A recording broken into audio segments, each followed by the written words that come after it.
Y is equal to 5x² minus 2x plus 1, तो Y की minimum value क्या आएगी?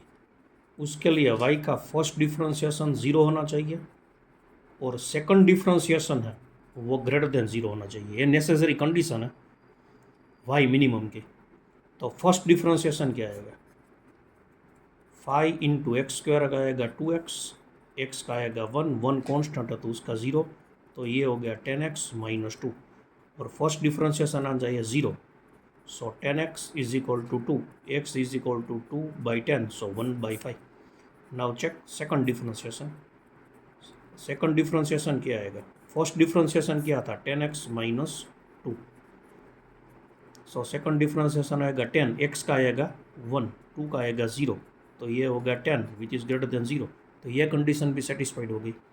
It means when x is equal to 1/5 then y is equal to y minimum, but equation of y is 5x² minus 2x plus 1.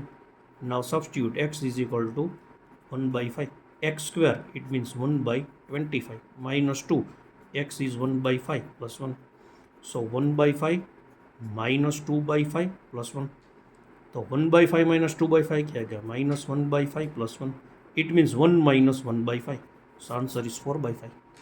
So y की minimum value 4/5. Thank you.